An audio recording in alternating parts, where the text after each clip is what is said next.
What's good? It's your boy Jay, that's me. Let's dive into Smackdown from June the 21st, 2024. A very solid, fun episode of Smackdown. Smackdown was lit. So we kicked the show off with CM Punk. He's in his hometown of Chicago. He comes out to a massive pop. He gets on the mic. He says that every time he comes out, he's grateful to be graced in their presence. That's pressure. Wrestling or speaking in front of your hometown audience is pressure. Promising to do your best and walk away champion in front of your people is pressure. He says that on July 17, 2011, where he promised himself and everyone that he was going to walk out of his hometown as WWE champion, that's pressure. He could have slipped on a banana peel and made an embarrassment out of himself in Chicago, but he did not do that. So he was told that he was going to get jumped in Glasgow. They needed more security. He asked if he ruined everybody's day. The crowd says no. Punk says for weeks and months, Drew McIntyre kicked him while he was down because of the promises he always made and kept. Drew's also kicking Chicago. 3 things. Either stay down, which is not an option. You get up and turn the other cheek. He's from Chicago, and that's not an actual option. He chose the Chicago way. They want to send him to the hospital, and he'll send them to the morgue. And he said he planned on burying Drew's career 6 feet under. He just did not think it would be that easy. So, CM Punk says that Drew quit. He couldn't take the pressure. He said Drew took his ball and went home.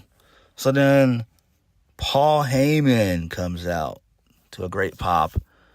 ECW chants rain down. So Paul Heyman, he does his usual entrance or his usual stick.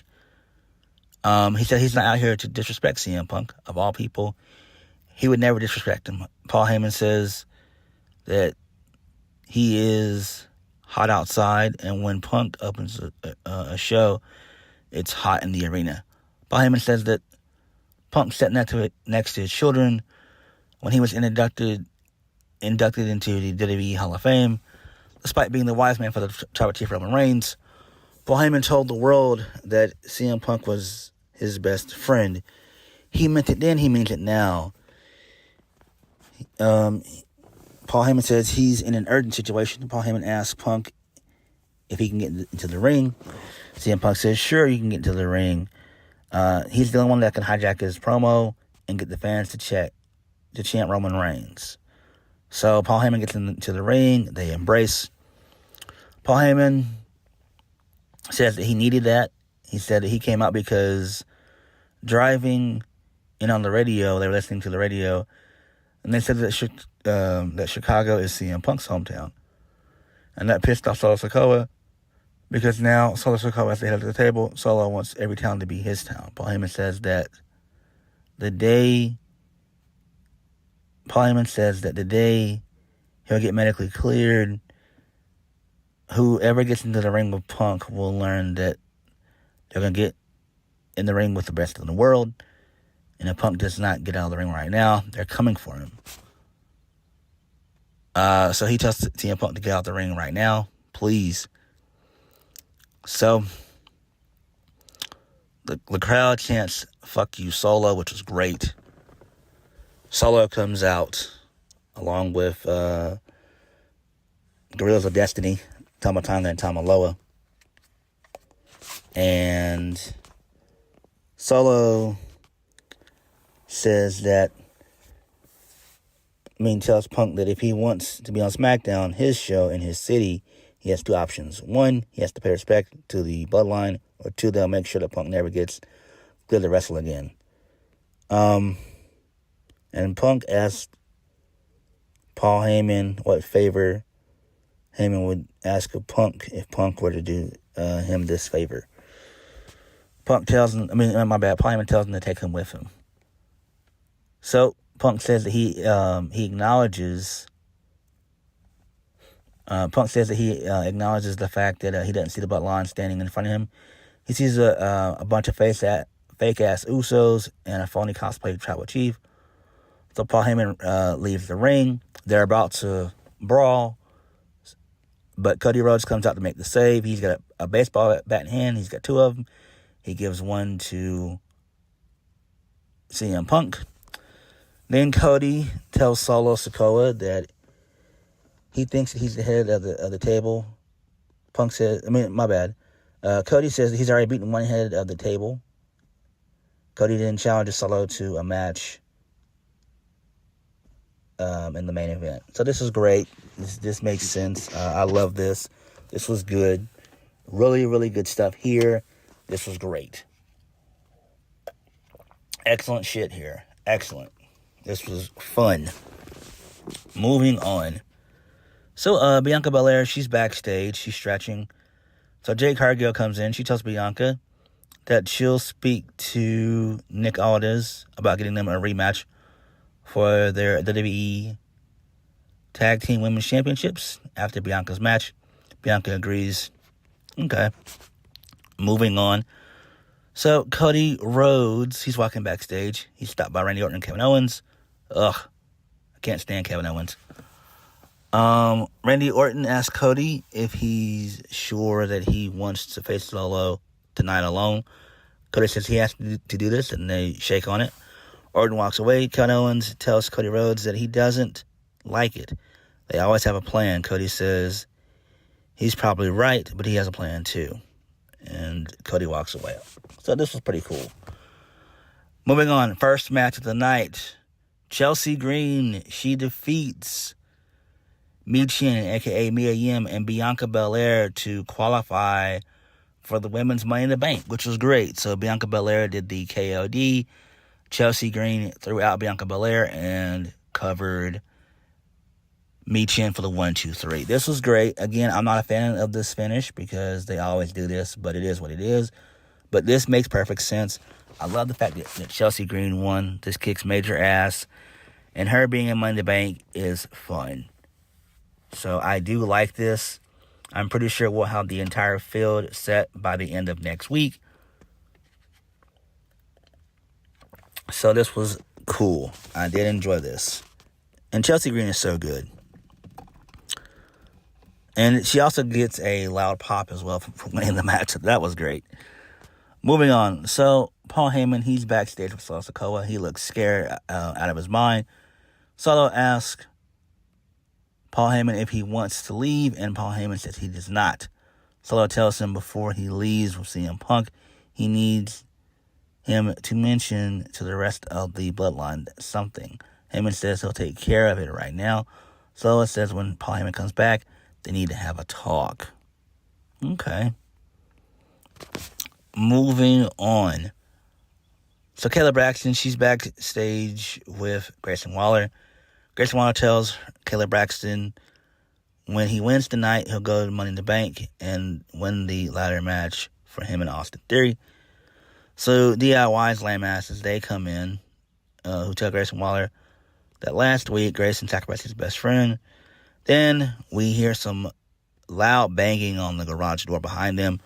So the door opens and everyone clears out, and CM Punk is bloodied like no one's business. So Drew McIntyre is standing in front of him. Drew McIntyre picks up CM Punk, puts him on his shoulders.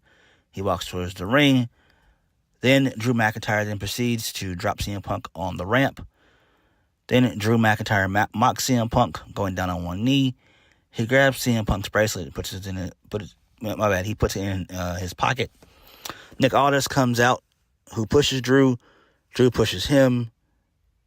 And then both guys yell at each other, and the EMTs and officials come out. That was great. I was thinking that Drew was about to either headbutt Nick Aldis, which would have been fucking awesome, or he was about to Claymore Nick Aldis. That would have been awesome. Either way, that's what I thought that Drew McIntyre was going to do. I love this. This was great. And this just sets up for their feud at SummerSlam. It's rumored that Punk is going to be back and cleared to go by the end of July. So this is fine. So we probably should see him probably within the last couple weeks of July. That's cool. Moving on. So, Carmelo Hayes, he qualifies for the men's Money in the Bank. He defeated Randy Orton and Tama Tonga. So, obviously, the Bloodline, they get involved. So Orton goes for the RKO. And, Kevin Owens, he comes out. He has a fight scene with Tama Tonga and Tamaloa. And then this allows for Carmelo to roll up Randy Orton for the 1, 2, 3. This is fine, I guess. I mean, Carmelo winning makes sense. We know Randy doesn't need to be in Money in the Bank. Why would he? Come on. Him and in a ladder? Nah, let's not do that. 10 years ago, I'd say, yeah, let's do it. Now, no. I want Randy to be as safe as possible. Moving on. LA Knight, he's out. He comes out next. He calls out Logan Paul. Logan Paul didn't come out. LA Knight said that he wanted the U.S. Championship, and Logan Paul said no. LA Knight got a phone call telling him that Logan Paul will be on Smackdown, and he no-shows. LA Knight says that next week Logan Paul can't run when it's him. Logan Paul and Santos Escobar. LA Knight says that he'll win, and he'll get the U.S. Championship from Logan Paul. So Santos Escobar comes out, and he tells LA Knight that he was asking for Logan Paul. Santos says he doesn't need an invitation, and LA Knight must be delusional. He's out chasing Logan Paul like a desperate Chicago fanboy, which was funny. I'm like, oh shit, I like that. Santos says next week LA Knight won't just deal with Logan, he'll deal with him too. And LA Knight would be wise to remember that. LA Knight tells him that every time he had to beat him, he did. So, Escobar kicks LA Knight. He's about to hit the Phantom Driver. That's reversed into the BFT. So LA Knight said he told everyone. And then Logan Paul comes out from behind, and he knocks the shit out of LA Knight with a nasty right hook.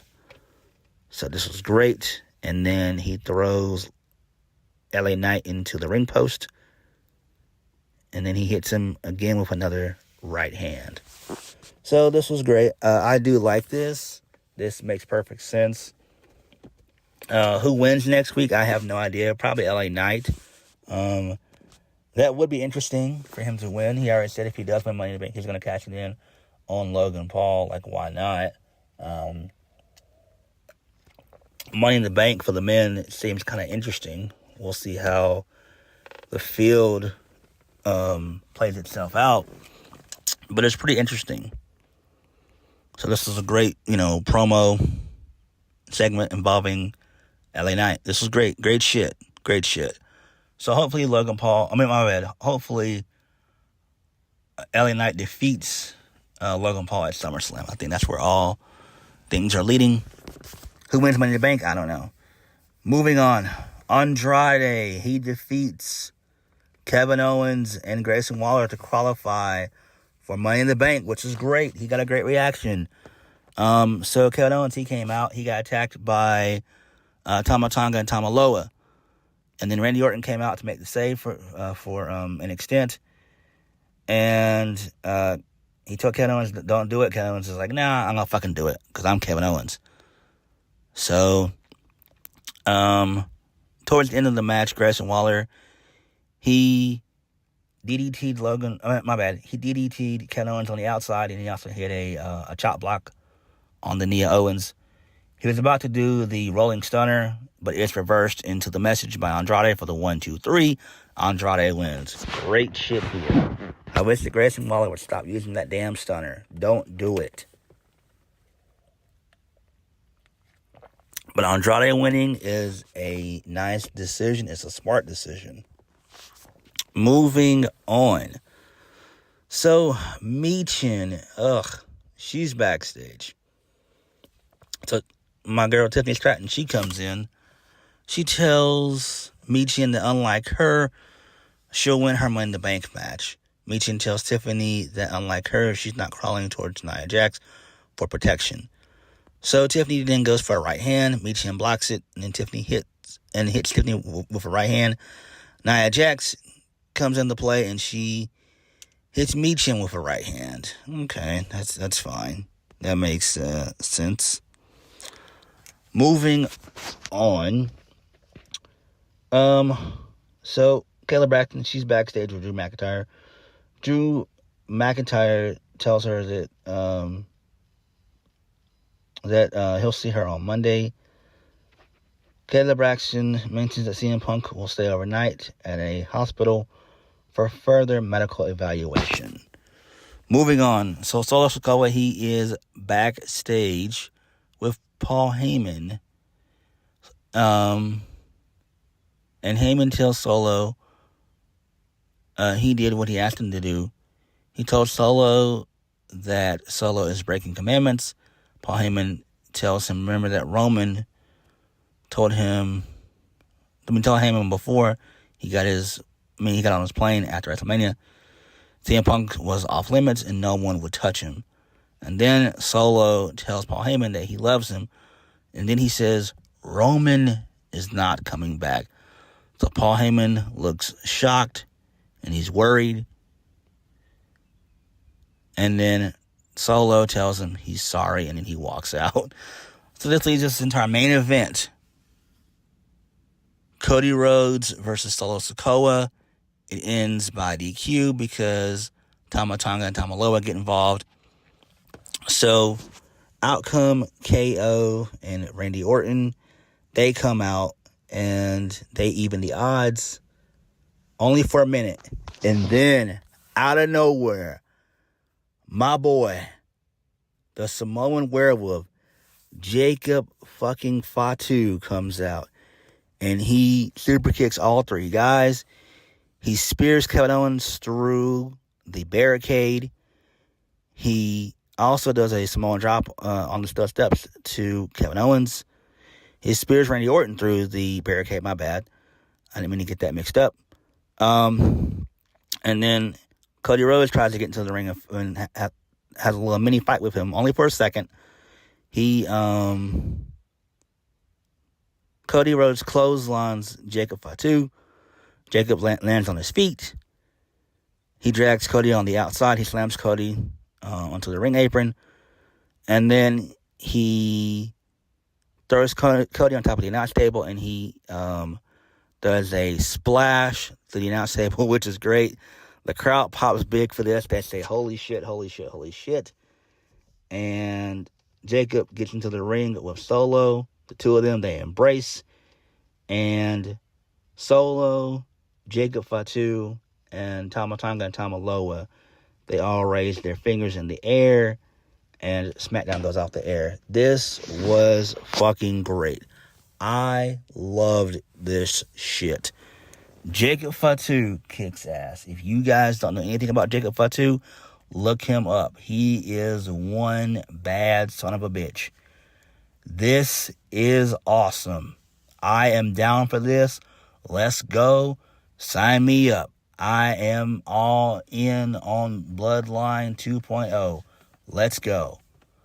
I thought, like everybody else, that they were going to introduce Hikuleo, but it seems like he's going to be on the babyface side with Roman Reigns and the Usos. So this is great. I love this. SmackDown was solid. The Bloodline stuff, chef kiss. And the CM Punk Drew McIntyre stuff, chef's kiss as well. This was great. The qualifying matches were fun. They were pretty cool.